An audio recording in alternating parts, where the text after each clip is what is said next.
All right. Now, has that popped up over there? Yes, great.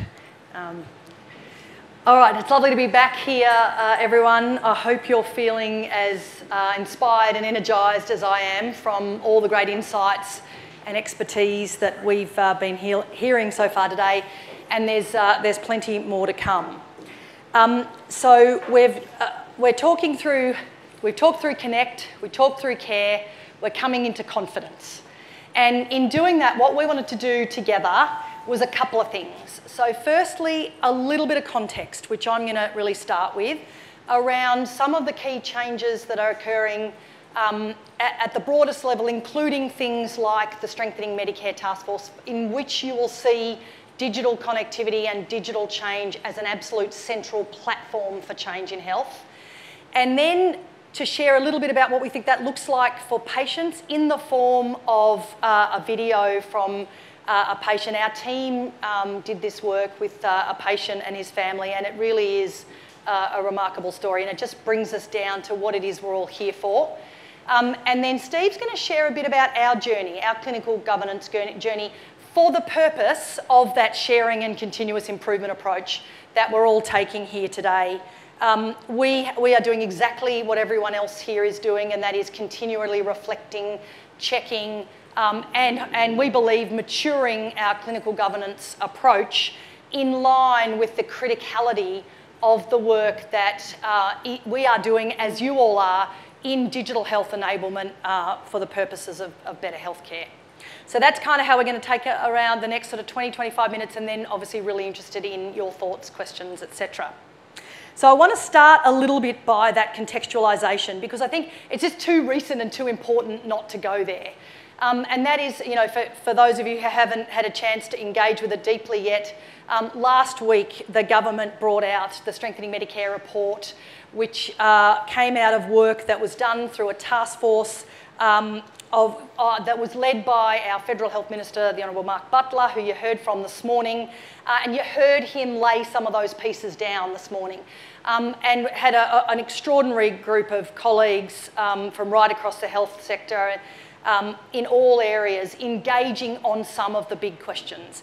And what is really striking about this is how central to that platform digital enablement is and has become. And so it matters because it is so important now in all of what we're doing. So it really brings this into sharp focus. And if you think about what Minister Butler said this morning, and that the task force really reinforced, it is that if we're going to strengthen our health system, we are going to need to modernise our digital systems and set significant improvements in the way that patients' information is accessed and shared across the system. And we've heard from people today with their lived experience of the system about what happens when that's not the case, what more we need to do for that to be a reality for the patients that we support.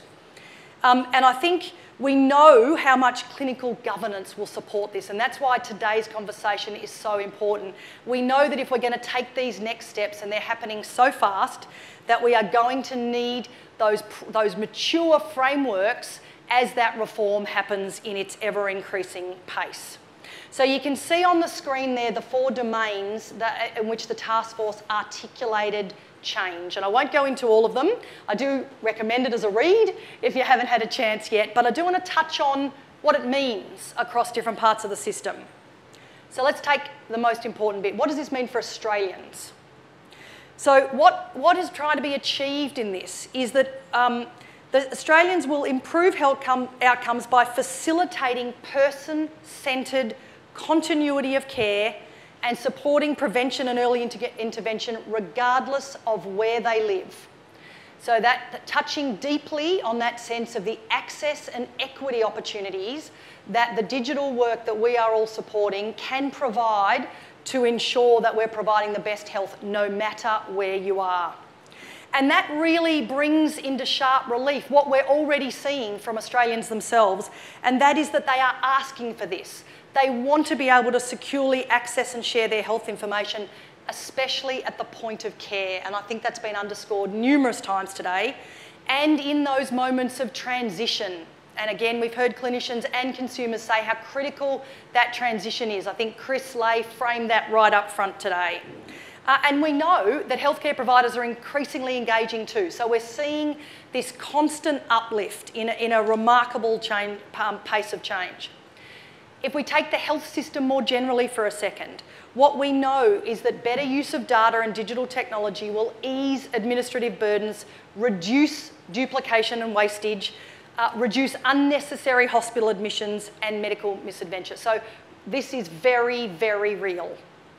And if you think about us for a minute, so just on the journey that we've been on, you know, we have so much to do in partnership with all of you and our stakeholders to help deliver practical actions that will give effect to those recommendations and give effect to that health reform agenda and make change. And for us, that looks like the work we need to do in modernising the national health infrastructure, developing agreed standards. So again, we've touched on standards a bit today. We know we need to set and be able to support standards for that uplift across the digital systems to enable a truly interoperable, connected system that brings the best of technology to the person at the point of care. And we know that we need to support person-centred digital tools. And of course, in leading and delivering on that, as I said, clinical governance lies at the very heart of what we are charged with doing. It is very deep for us. It's actually enshrined in the legislative instrument that stood up the agency, and it's framed in our mission. That is to enable a safe and efficient healthcare system through digital technology. And so what I want to do here is you'll hear from Steve in a bit more depth around how we started that journey, but I just want to touch on it because, as I said, we're on this journey in the same way that you are. So we started it in our first clinical governance framework in 2017. Oh, whoops, sorry, I'm just going to go back. I'll pause for that in a second. And then in 2021, we then consulted on what those structures looked like. The world had changed enormously over that time, and we realised they needed further maturation in line with that growing changed environment. And that's included a refreshed clinical governance framework. We've augmented our capability in this area and our experience and our leadership. And as I said, Steve will talk to you more about it.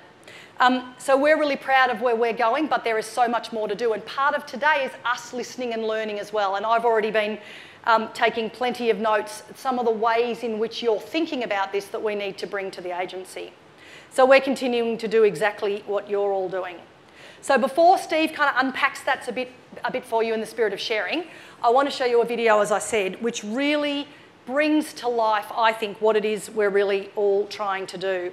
And that is, in this case, a young person who needs and uses our products and services, and that helps him and his care providers provide safe, quality care for him and his family, and for them to feel that they are bringing that as fully as they possibly can. And it's a pretty powerful example of the change that I think we all can and are being in people's lives, but also, really importantly, of why we need to get this right.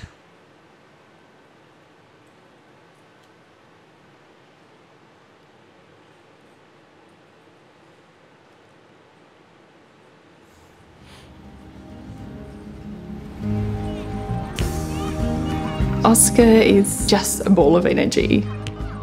I think the thing I love about Oscar is just how easygoing he is. Always up for an adventure or a challenge. He's had to grow up really quick, kind of being in an adult world in a sense. You know, a lot of people talking about him, quite often around him. Oscar was 2 years old when we noticed that he was bruising quite badly. Eventually, after a few doctor's visits, we found out that he had ITP. ITP is idiopathic thrombocytopenic purpura, which basically means that his immune system attacks his own platelets. So when his platelets are quite low, he's at risk of hemorrhaging. For me, it was one of the scariest things that a dad can go through. That night in hospital, that first night, I remember just, you know, it's all quiet and it's just me and him, and I looked at Oscar and I just thought, like, sorry. All that we've taken was falling off the trampoline.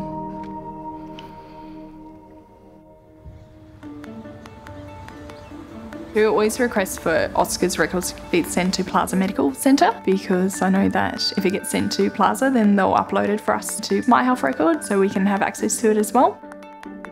Dr. Kylie actually, in those early years when the My Health Record first came out, it was actually during an appointment with her that she said, hey, have you heard of this? You know, I think it'll be really useful for you guys to get it set up.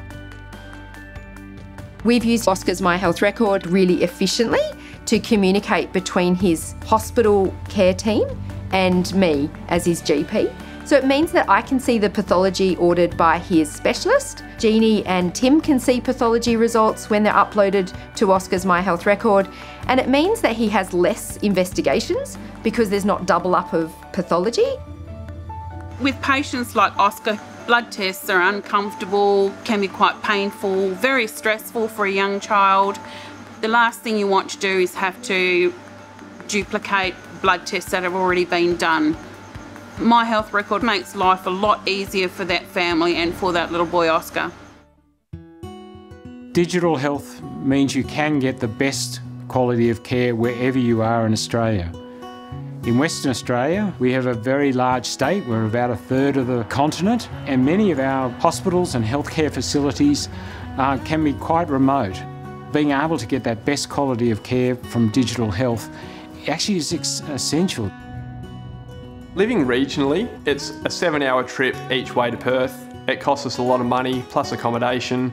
Telehealth has just absolutely changed the game.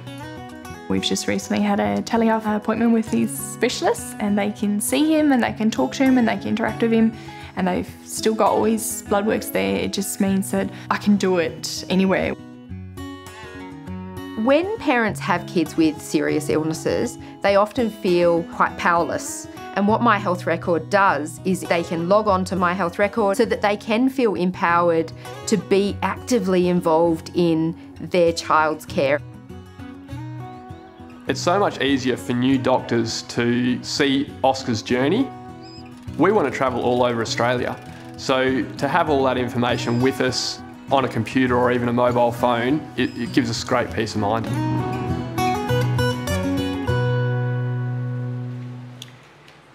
Over to you, Steve.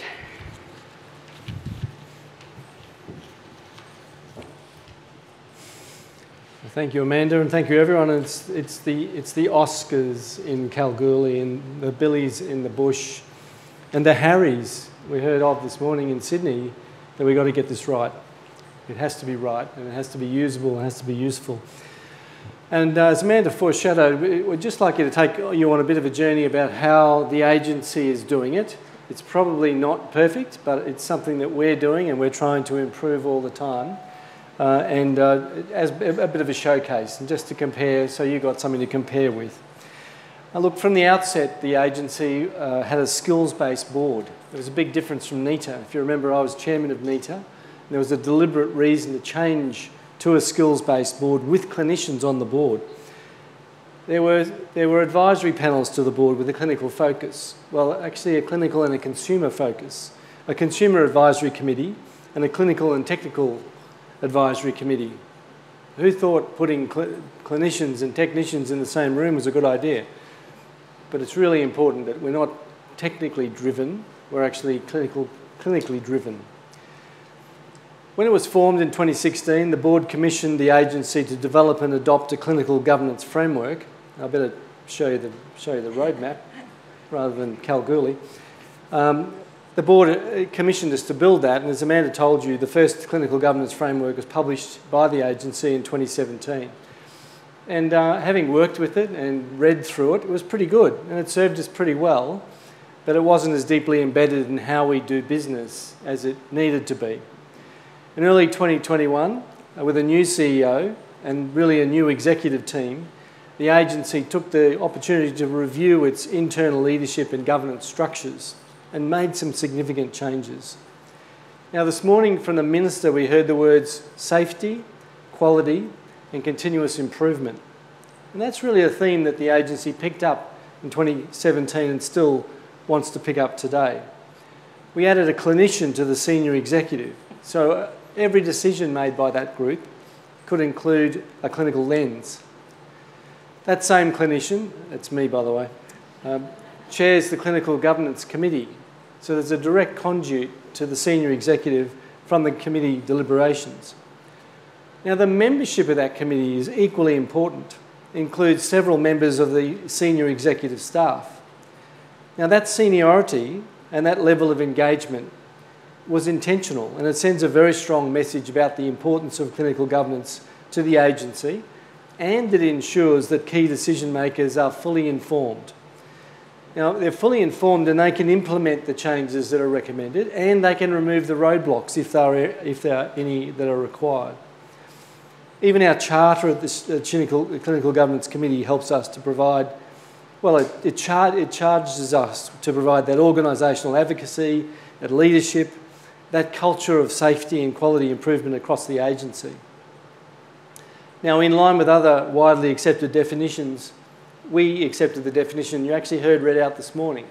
I'll read it out again because it's pretty broad and it embraces much more than just the agency's workings. It's a set of relationships and responsibilities established by the agency and the with Australian government departments. So we're looking outwards. Our executive team, our board, our committees, our staff, but our partners, our consumers and other stakeholders to deliver and continuously improve that safe, high-quality products and services. Now, as part of that renewal process in 2021, we've given you a bit of an outline of what we did.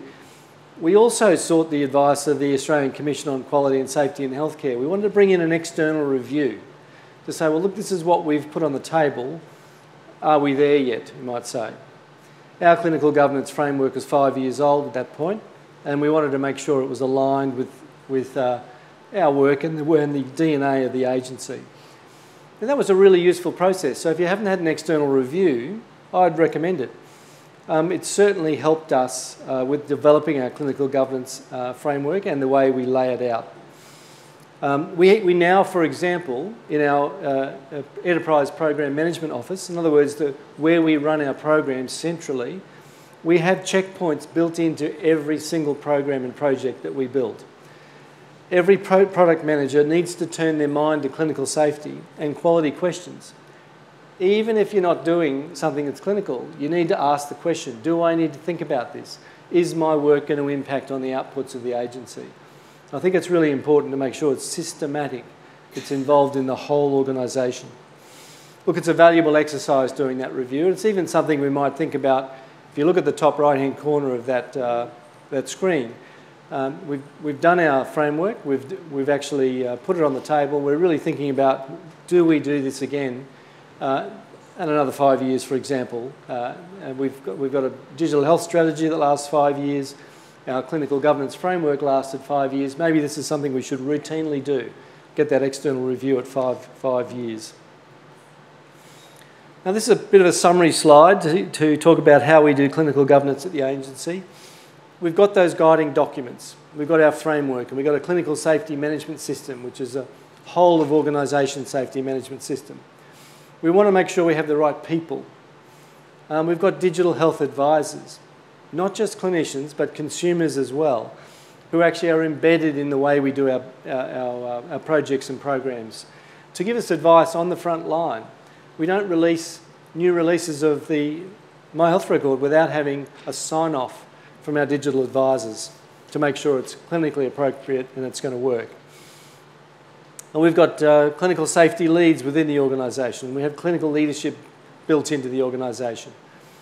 You need the documents, we need the people, but you need to look back and say, are we doing it properly? We've got a committee to oversight that, and as I say, the Clinical Governance Committee. And there's those advisory committees to the board. So we try to build that into the framework and build that into our culture. And remember, we're looking not just at the agency, but the ecosystem. And we're trying to deliver safe products for people like Oscar. And it's absolutely true that we are judged by, the digital health ecosystem will be judged by our weakest link. And it just makes us so happy to see so many people that have come to talk about clinical governance, because it's important to all of us. And you look around the room, yes, there's a seat or two that are vacant, but there's another 500 people online, and welcome to those online. This is my final slide, and it's our clinical governance framework. Remember, they're one of those documents that underpins what we do. I won't talk about this too much because I know I want to get to questions. Look, it's about always putting the person receiving care at the centre of what we do. Really important. And this afternoon, one of the speakers, you're going to hear it again. Who are we looking after? Put them at the centre, build products for them. And even though the agency doesn't do direct care, our products and services influence what happens at the point of care, so we need to get it right. We want to lead with our people by ensuring staff have the skills and knowledge and confidence to deliver the work we do, so that culture of safety and quality are supported by that clinical input. We want to be evidence-based, and we've heard that today as well, that we want to reflect on what we do and look at the best evidence, interpret it, analyse it, evaluate it, and be able to research with it. And that'll help us with design and development and delivery of our products. Actually, our digital health advisors with that real-world experience are really critical to that. We want to make sure we partner with the right people at the right time on the right piece of work, whether they're consumers, healthcare providers, industry partners or government. It'll deliver a richer, safer and more high-quality result. And that leads to a culture of system safety and quality improvement and continuous improvement, and that's the challenge. When you think you've got it right and you're doing it pretty well, it's a good time to look over your shoulder and say, could we do better? And we can always do better. We need to do the plan, do and review cycle. It's a simple but effective mantra to guide us in our process. Look, we do call these out individually, but if you think about it, they really do overlap. And we can't really work in isolation to any of them, but they do help us with that complex work that we are trying to deliver. But that's a little window to what we do inside. I might just pass back to Amanda for her conclusions.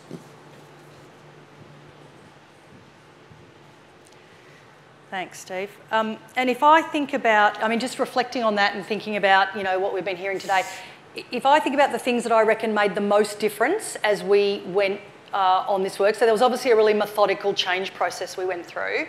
But the thing that I think has made the biggest difference, and the one that I'd kind of like to highlight and just, also test with others, is the culture piece. So in the end, I think what was critical was we could have all the frameworks and processes, you like, but the culture of calling out safety, the culture of embedding that conversation in each and every part of the development approach, from the design all the way through to things like our products and services into the delivery of all our programs, I think has been the biggest change. And we had to, that was uncomfortable. There's no question, and I would actually, really commend uncomfortable conversations, because I think that's really what started to drive that change in the DNA, that it is, the sense of clinical governance as a deep piece of our framing in the DNA of how we think and how we drive the work we do was really, really significant. And I think that sits at the core now of how we consider it, and you can see that, it's designed as a circle with those key elements for a reason. The other one, I think, is the one Steve highlighted, which is this commending this sense of external review. I feel we're in a good place, but that, maybe is already a dangerous thought. And I think testing and checking and having others really have a look and provide that sharing and best practice and re-asking the questions is really important. I think your idea of us working that into our routine practice is right. And the other one's transparency. So we've just published our clinical governance framework on our website. Commend you to have a look, commend you to comment and critique. But it is designed for that very purpose, that we do that sharing and engage in that transparency, so that for the greater purpose of this becoming such an embedded part of the work we do. And I think, as I said, we're continuing on that journey, and I really think part of today is for all of us to ask exactly where we're up to and whether we need to do more and different. And that's why we wanted to share where we've come from and where we're going for that very reason. So perhaps I might pause there, because it'd be great to get your thoughts and your comments in relation to either where we've come from or what you think you might have in your organisations we need to pay attention to, or anything else. very hard to see up here, but I think that's a question in the room. Andrew, are you joining? Are you happy to? I can. I can join. I'll let you go over there, and shall we sort you of? were doing such an incredible job of facilitating. I didn't want to step on your toes. No. I'm really interested in that, in getting how people are engaging with this. Absolutely. So let's get started on the questions. And I am pretty sure I was listening intently there, and Amanda made it very clear that uncomfortable conversations is part of this. So uncomfortable questions are more than welcome. Fire away. So Amanda, congratulations, Steve. Congratulations on embedding a clinical culture safety process within the organisation. Uncomfortable, yet, because when the program first started, 8, 9, 10, the concept of clinical culture or clinical quality and safety didn't exist within NITA. Yep. And Nikesh had to get people in like Enrico to start to create those conversations. Absolutely it was painful. right. There was from my perspective, from within NITA, and we're all in a Chatham House rules space here, even you people online, there was a culture of get the sucker out the door. That just build it and get the sucker out the door and deal with the complications afterwards. So it's great that you flipped it on its head, because that's where it needs to be. In that context, in the design of the My Health Record, one of the fundamental principles at the time was that it was not supposed to be a communications tool between healthcare providers, because it was an unknown source of information going to a record that may or may not be used in the future. Now, I note in the video that the GP specifically mentioned it's great to have this as a communications tool with the other healthcare providers. Now, I'm just wondering what conversations have occurred within the agency, whether or not that is a deliberate strategy now to consider the My Health Record as a communications tool, which may be quite appropriate, but it would require a nuanced conversation with the clinical community who saw it as a major medico-legal risk. If the expectation is I have to use My Health Record and I don't know that, do I now have a duty of care? Yes, understand. And there's obviously lots of nuances in that. But I mean, and for this family and these health providers in these circumstances, that's works for them, and that story is very much there. This is still really about a consumer-centred health record that provides additional information to support health providers. But it is really about having this in the hands of consumers. If we think about where things are going, and if you have a look at things like the Strengthening Medicare Task Force report, the growing sense of multidisciplinary team care, there is no question that if we think about things like My Health Record as a centrepiece, we can support the patient with their care team. And yes, so to that extent, you are starting to think about communications. But this is really still, and there are other systems, right? This is not to replace all of the other systems, and of course clinicians' own information systems. And this really is placing the patient at the centre. But the notion that it would be part of that support approach so that you have information when you need it, including for the clinician, is absolutely, I think, where we want to be. The nuances of that, how we go, how it relates to other systems, absolutely is a conversation we're having. But I think there's no question that in many circumstances it is helping provide that communication, and it's uplifting the way that patients themselves are able to engage with their clinicians. But I think you do make a good point. It's not meant to replace that one-to-one communication from Perth Hospital to that doctor in Kalgoorlie, yep. But it does, like the hospital said, I now know the pathology requests and the results from Kalgoorlie, and then vice versa. When the discharge summary presumably goes into that record, the GP gets all the information from the hospital. It's not that direct communication tool, and we would still expect there'd be a one-to-one communication, but the family, when they do their travel, yep. As they indicated they wanted to, they've got confidence that when someone opens their record in Longreach, they'll know the kid's got ITP, they'll know the last blood test, they'll know the name of the specialist they saw in Perth Hospital, and that level of communication is the kind of thing that they're talking about in the video, rather than a communication conduit in the nuance that you're raising. So it is a point we'll have to be careful of. I'm sure there's other questions in the room. There's just very quickly to Slido. Yeah, there's a couple there at the top that have got a similar theme to them that I think is probably worth addressing. Are consumers part of the agency's governance committee? So, so that's a great question, and there's a related question that Darlene's asked that I might try and bring them together around the role of consumers in the agency. So the agency, as we've heard, is led by a skills-based board, and that board is supported by a series of governance committees. They are baked in to the way in which the agency was established and the way in which it operates. That includes, really critically, a committee that is driven by consumers, as well as one that is driven by clinicians. We have a committee that supports us on security and privacy, and we have the chair of that committee with us today.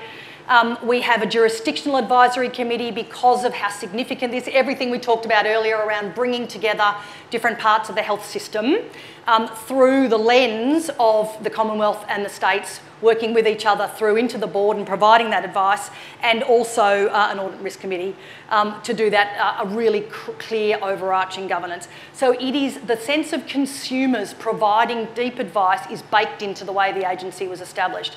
But that isn't the only way in which we engage consumers. We do so in a whole range of ways. In our user design, so when we are starting to think about new products and services, we start with user-centred design and engage with consumers through our fabulous team who drive that work. And we start by building the consumer focus into design and then testing and checking it all the way through. When we're thinking about delivering new products and services, we test them, we ask users to be engaged deeply in the actual usability testing, in the functionality, and also in setting a roadmap for what should come next. Because of all the many things that we could do to change and improve the health system through digital technology, what is it that Australians want us to do first? And so we have a large group of consumers that we engage with. We also do what's called sentiment testing. So we test and check what Australians are thinking, and we then try and bring that deeply to bear in our decision making and try and make that change and impact around what it is that consumers are signalling they want us to do more of or less of, or how they're feeling about not just my health record, but about the kind of digital services and digital supports that they're getting. We could do more, there's no question, and we will continue to do so, but the sense that consumers sit fully and deeply at the centre of our work is really embedded in the DNA, as it is no doubt for so many of you. And it's a culture and it's a design process. Did we have a question from the room?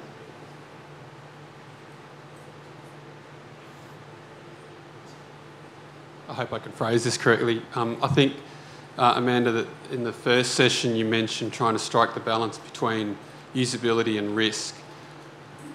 I think my experience that, you know, decision by decision, you don't just strike the balance. You've got to, you know, have something to break that, you know, to decide the decision one way or the other. I can't think of the phrase. Sorry, but on those decision by decision bases, how do you strike that balance? Yeah, that's a great question. No, it's a great question. And I think Steve touched on it a bit in the plan, do, review thing. So one of the things that I've been pondering on that I thought we might tease out a bit at this gathering together, and for those who've been bringing the great questions and insights into the room from online, is that tension, that balance between usability and pace and ensuring, you know, having the assurances that we need. And I think some of the answers, so the answer lies in a couple of things, many others, no doubt, but a couple strike me. One is in the sense of that broad end-to-end planning process, so that we are not just jumping product to product. There is a clear roadmap for change, and that's a lot of the work we're doing through things like our next National Digital Health Strategy and through other means, is how do you have a roadmap for change? And you can't get hold of the whole system, but being able to see it in your sights and partner across it allows you to get much more of that system sense rather than bouncing, you know, just product to product. But even as you do that, that sense that you've built in a clinical governance plan, do, review approach, like you do with every other part of your risk framework, enables us to also try not to misstep along the way as we go through that product by product engagement. I think it's a constant conversation to be had, and I think we should do it at every juncture, and we should also be framing this across the way we're seeing digital change. We've got 40 seconds left. Steve, was there a question on there that tickled your fancy from our online world? Look, I've got to deal with the top question. I knew you were going to go to that one. Yeah. Even Mark Butler in his commentary last week commented on the My Health Record on the need for it to be improved, modernised, and I could throw to my colleague at the back and talk about the modernisation process.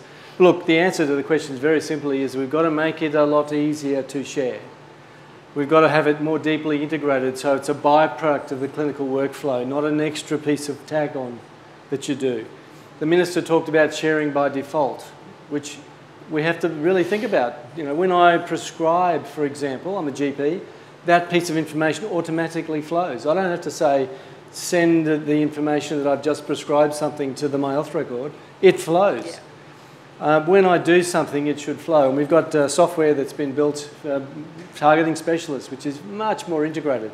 When I look for a piece of information, it should be presented to me when I need it. And the software for specialists, Wizard, if anyone wants to look it up, if you're in the room, congratulations, presents that piece of information to the specialist in the clinical workflow just when you're going to need it. And we need to think about, the Minister said it, not giving you a PDF, but giving you atomic data, something you can use, something you can graph, something you can manipulate, something that the smarts can take and give you some clinical decision support advice. And we're certainly doing that. We're releasing some of the information to our patients much more quickly. HbA1c, INR, respiratory tests that are all done by any pathology company are on your My Health record the minute they're on the pathology computer, and they can benefit the patients. So we need to make it easier to use, easier to share, more valuable. There is some work to be done. We've got to think about getting access to all the pieces of data about that patient, presenting it appropriately in the clinical workflow. Big challenge for our next 5-year plan, but we're all going to be back here in 5 years talking about it, I hope. Great answer. I mean, there's some people that have figured it out. I mean, I thought about a whippersnipper the other day, and that's all I get on my phone now. So surely if I'm a specialist and I think about something, it'll start. Is that how it's going to work, Steve? I'm not sure that's how it works. Please put your hands together and thank Amanda and Steve.